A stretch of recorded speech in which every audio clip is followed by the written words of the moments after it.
Hello friends, welcome to Kaayda junction.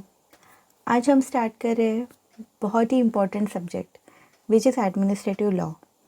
और आज हम कवर करेंगे एडमिनिस्ट्रेटिव लॉ का मॉड्यूल 1 और उसका फर्स्ट पार्ट। तो चलिए, इसका जो फर्स्ट कंसेप्ट है which is transformation from laissez faire state to welfare state, ये जो बहुत ही इम्पोर्टेंट कंसेप्ट है वो हम समझते हैं। ये समझना ज़रूरी है क्योंकि इसी ट्रांसफॉर्मेशन की वजह से एडमिनिस्ट्रेटिव लॉ डेवलप हुआ था।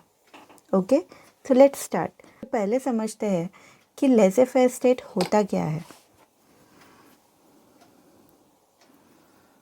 तो लेज़र फेयर स्टेट का मतलब क्या होता है कि गवर्नमेंट इसमें इंटरफेयर ना करे, मतलब मार्केट अपने आप रेगुलेट करता है। तो इसमें क्या होता है कि गवर्नमेंट का इंटरफेयर नहीं होता, मार्केट अपने आप रेगुलेट होता है। तो ये टाइम है 18th and 19th century Europe में।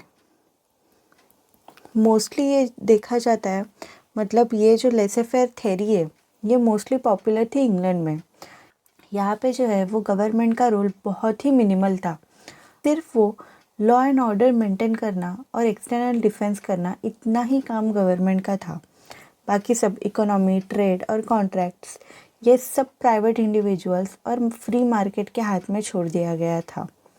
तो इसका बहुत ही बड़ा एग्जाम्पल है industrial revolution. Industrial revolution England में जब आया था तब फैक्ट्रीज एस्टेब्लिश हुए थे। तो गवर्नमेंट ने इंटरफियर नहीं किया था। उसका रिज़ल्ट क्या हुआ था, वर्कर्स को 14 से 16 घंटे काम करना पड़ता था। वहाँ पे वेजेस भी लो थे, सेफ्टी के रूल्स कुछ भी नहीं थे।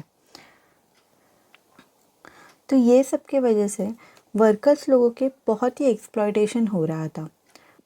तो ये इंडस्ट्रियल रिवॉल्यूशन में से हमें प्रॉब्लम्स दिखाई दिए, जबकि लेज़र फेयर से कुछ एडवांटेजेस भी थे।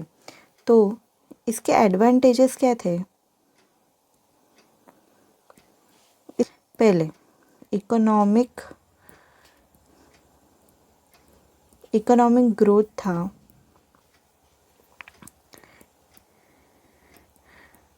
इंडस्ट्रियल प्रोग्रेस था, बराबर। लेकिन बहुत सारे प्रॉब्लम्स भी थे। तो इसके प्रॉब्लम्स क्या थे?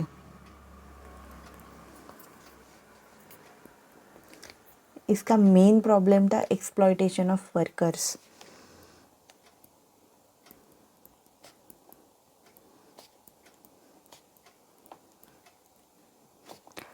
जिसमें लॉन्ग आवर्स थे। वर्किंग आवर्स का कुछ ऐसा बाउंड नहीं था कि आप 8 आवर्स ही वर्क करोगे या 9 आवर्स ही वर्क करोगे। ऐसा कुछ भी कहीं पे भी लिखा नहीं गया था। वहाँ पे लोग 14-14 घंटे, 16 घंटे काम करते ही रहते थे। चाइल्ड लेबर था।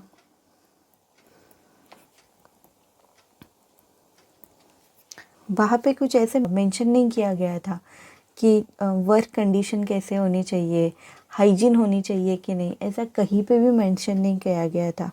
तो फिर वहाँ पे अनसेफ कंडीशंस थी। दूसरा था कि इनइक्वालिटी बहुत बड़ी, विच वॉज लाइक रीच और भी ज़्यादा रीच हुए और पुअर और भी ज़्यादा पुअर हो गए। उसके बाद मेन था पब्लिक वेलफेयर को इग्नोर किया गया था। Public welfare was ignored.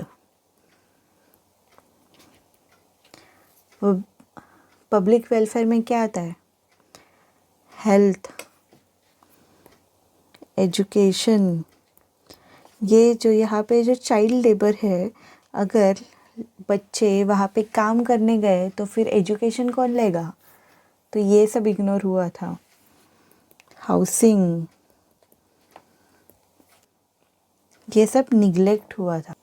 England में एक बहुत ही बड़ी क्रिटिसिज्म बनी लेज़े फेयर की, जब बच्चे माइंस और टेक्सटाइल्स में 8 से 10 साल की उम्र में काम करते थे। ये बहुत ही बड़ी क्रिटिसिज्म बनी थी। तो सेकेंड पॉइंट आता है शिफ्ट टूवर्ड्स वेलफेयर स्टेट। तो क्या हुआ कि 19 से 20th सेंचुरी के बीच में ग्रेजुअली समझ आया कि स्टेट को पैसिव नहीं रहना चाहिए, स्टेट को भी एक्टिवली इंटरफेयर करना होगा। ये सब जो चल रहा है उसमें उनको पैसिवली सिर्फ देखते नहीं रहना चाहिए, उनको भी एक्टिवली इंटरफेयर करने की बहुत ही ज़रूरत है। क्यों ज़रूरत है? कि वो वर्कर्स को प्रोटेक्ट करे, प्रोटेक्ट वर्कर्स। दूसरा कि वो इनइक्वालिटीज़ को रिड्यूस करे, टू रिड्यूस इनइक्वालिटीज़। फिर उसके बाद कि वो लोगों को, बच्चों को एजुकेशन प्रोवाइड करे, अच्छी हेल्थ केयर प्रोवाइड करे। तो बाद में आता है to provide education and health care. फिर और सबसे important to ensure social justice.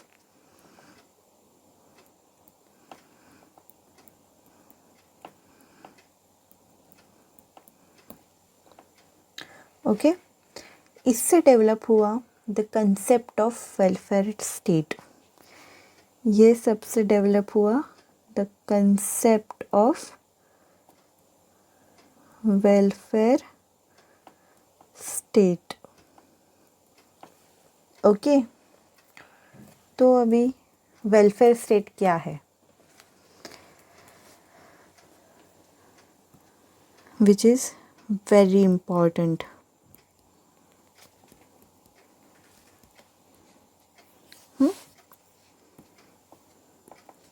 Welfare state क्या है?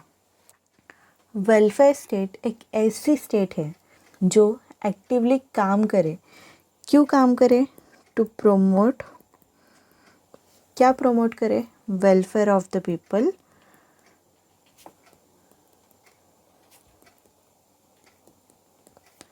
Welfare of the people and ensure, और क्या एंश्योर करे?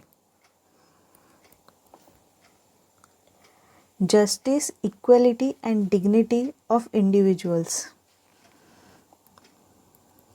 जस्टिस, इक्वालिटी एंड डिग्निटी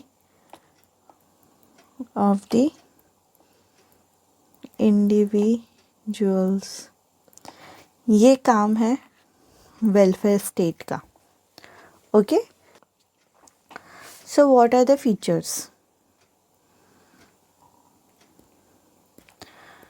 तो अभी फीचर्स क्या है वेलफेयर स्टेट के? फर्स्ट फीचर है regulation of economy.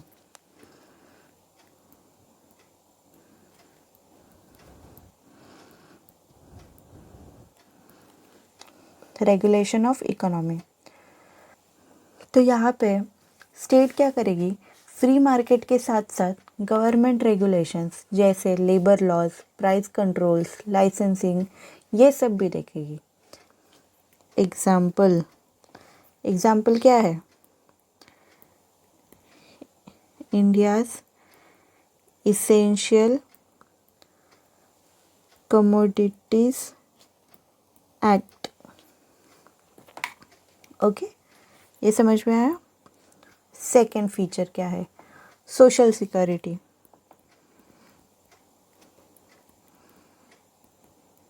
Welfare state का सेकेंड फीचर है social security. Old age pensions, unemployment benefits, maternity leave, ये सब भी ये देखे। ओके, क्या देखे? Old age pensions, unemployment benefit,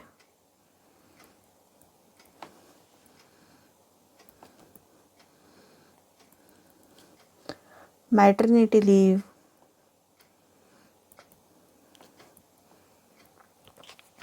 ये सब के बारे में भी ये देखें। तो अभी एग्जाम्पल क्या है इसका? एग्जाम्पल है इंडियाज़ एमजी नरेगा,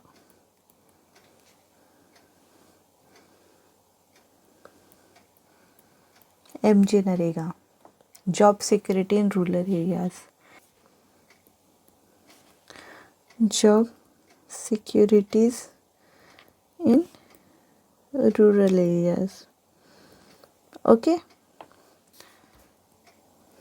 थर्ड इसका फीचर है पब्लिक सर्विसेज।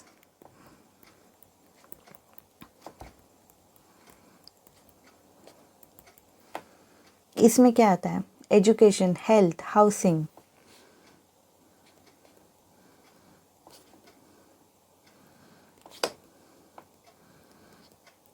इसका example which is very famous, mid day meal scheme in school.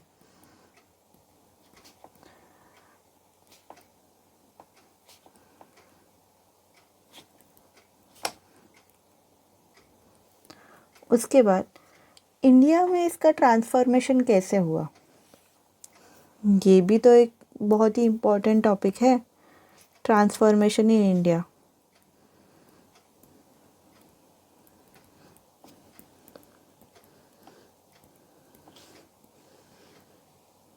British India में भी इनिशियली लेज़े फेयर अप्रोच था, लेकिन इंडिपेंडेंस के बाद कॉन्स्टिट्यूशन ने वेलफेयर स्टेट का मॉडल अडॉप्ट कर दिया। तो ये कहाँ पे मेंशन है? ये है आर्टिकल 38 में मेंशन, जहाँ पे लिखा है कि state shall strive to promote welfare of the people. Okay. और दूसरा मेंशन है डीपीएसपी में, जो है पार्ट 4 ऑफ द कॉन्स्टिट्यूशन। वहाँ पे क्लियर इंडिकेशन है कि India is a welfare state. Okay. तो इसके एग्जाम्पल्स क्या है? इसके एग्जाम्पल्स है आर्टिकल 21A। आर्टिकल 21 क्या है? Free education for children. Okay. Second क्या है? Health scheme like Ayushman Bharat. Ayushman Bharat.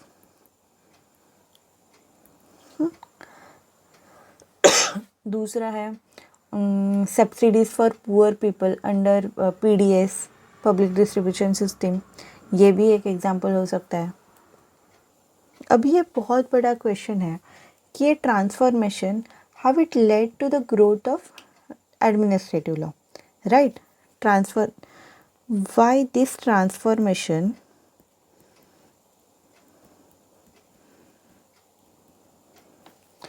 led to growth of administrative law.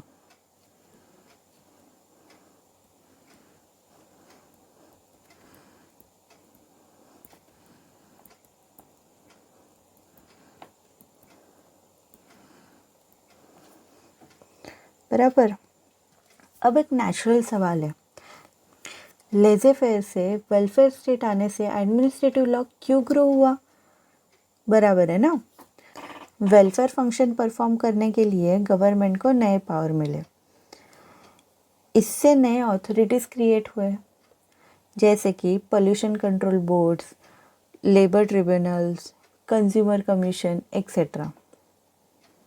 जब गवर्नमेंट एक्टिवली इंटरफियर करेगी तब मिसयूज़ का चांस भी होंगे, इसलिए रूल्स, प्रोसीजर्स एंड चेक्स की ज़रूरत हुई, और यही ज़रूरत ने एडमिनिस्ट्रेटिव लॉ को जन्म दिया।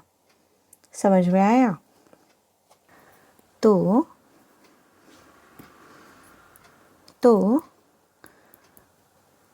वेलफेयर फंक्शन को परफॉर्म करने के लिए गवर्नमेंट को पावर मिले। ओके। तो ये पावर के वजह से न्यू अथॉरिटीज़ क्रिएट हुई। इसके एग्जाम्पल क्या है? इसके एग्जाम्पल है pollution control boards, labour tribunals,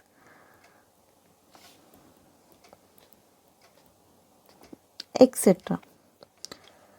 जब गवर्नमेंट एक्टिवली इंटरफेयर करेगा, ओके, तो यहाँ पे गवर्नमेंट जब एक्टिवली इंटरफेयर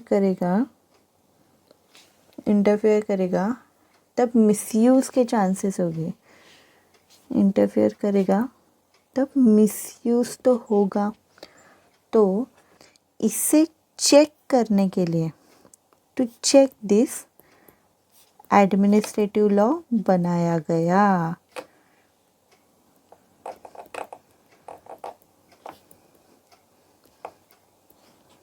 अभी हम समझते हैं एडमिनिस्ट्रेटिव लॉ होता क्या है। Okay, administrative law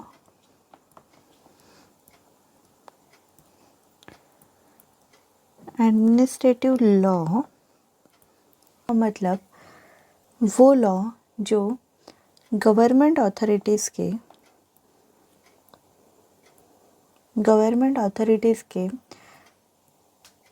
powers, duties और प्रोसीजर्स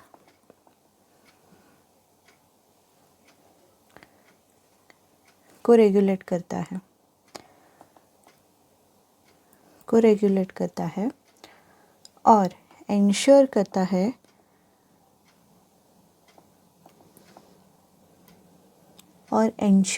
है कि सिटीजन्स के राइट्स प्रोटेक्ट हो। इंश्योर करता है कि इट विल प्रोटेक्ट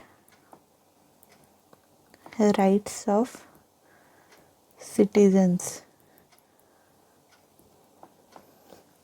ओके, ये होता है एडमिनिस्ट्रेटिव लॉ। अब बात करते हैं नेचर ऑफ एडमिनिस्ट्रेटिव लॉ की। ओके, ये समझना इम्पोर्टेंट है क्योंकि ये लॉ कैसे काम करता है ये बताता है।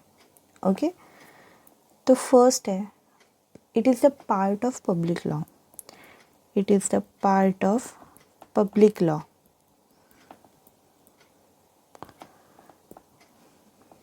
तो एडमिनिस्ट्रेटिव लॉ पब्लिक लॉ का ही हिस्सा है क्योंकि ये स्टेट और सिटीज़न के रिलेशंस रेगुलेट करता है। ये क्या करता है? स्टेट और सिटीज़न के रिलेशन को रेगुलेट करता है। सेकंड, प्रैक्टिकल एंड फंक्शनल है। ये प्रैक्टिकल एंड फंक्शनल है। इसका क्या मतलब है? ये लॉ सिर्फ थियोरी नहीं है, ओके? ये प्रैक्टिकल एडमिनिस्ट्रेशन के लिए बनाया गया है।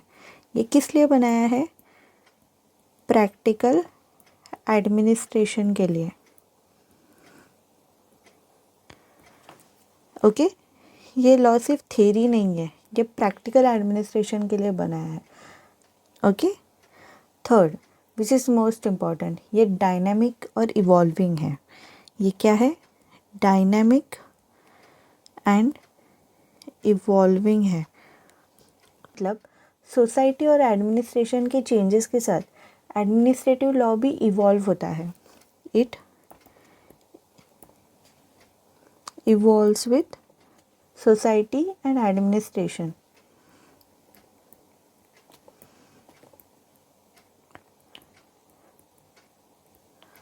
ओके, जैसे वेलफेयर स्टेट का कंसेप्ट आया, नए रूल्स और रेगुलेशंस डेवलप हुए सिटीजन्स को प्रोटेक्ट करने के लिए, ओके? इसका एग्जाम्पल क्या है? इंडिया में MG NREGA, ITI act, pollution control boards, ये सब एडमिनिस्ट्रेटिव लॉ के प्रैक्टिकल एग्जाम्पल्स हैं। ये रूल्स और अथॉरिटीज़ के फंक्शनिंग को गाइड करते हैं और सिटीजन्स के राइट को सिक्योर करते हैं। अभी हम देखते हैं इसका स्कोप क्या है। इसका मतलब है कि ये लॉ किस किस चीज़ को कवर करता है, ओके? फर्स्ट, इसका वर्टिकल स्कोप क्या है, ओके? ये स्कोप डिफाइन करता है स्टेट और सिटीज़न के बीच रिलेशन, ये स्कोप क्या डिसाइड करता है? स्टेट और सिटीज़न के बीच का रिलेशन, जैसे licence, permits, benefits, government schemes, ये सब के रिलेटेड। किसके related? Licence, permits, government schemes, ये सब के रिलेटेड वर्टिकल स्कोप है। सेकंड है horizontal. Second is horizontal scope. ये डिफरेंट एडमिनिस्ट्रेटिव एजेंसीज के बीच कोऑर्डिनेशन और रिलेशंस कवर करता है, जैसे सेंट्रल वर्सेस स्टेट अथॉरिटीज़ और department versus department interactions. Okay, ये क्या है? सेंट्रल वर्सेस स्टेट अथॉरिटीज़, ये ऐसे काम करता है। ओके, थर्ड है रेमेडीज़। अगर सिटीजन को लगता है कि एडमिनिस्ट्रेटिव अथॉरिटी ने पावर का मिसयूज़ किया है या अनफेयर डिसीजन लिया है, तो ये रेमेडीज़ ले सकते हैं। रेमेडीज़ मतलब ये क्या ले सकते हैं? ये जुडिशियल रिव्यू ले सकते हैं। ओके, ये ट्राइब्यूनल्स के पास जा सकते हैं और ओम्बड्समैन रहते हैं, इसके ज़रिए ये रेमेडीज़ अवेलेबल कर सकते हैं।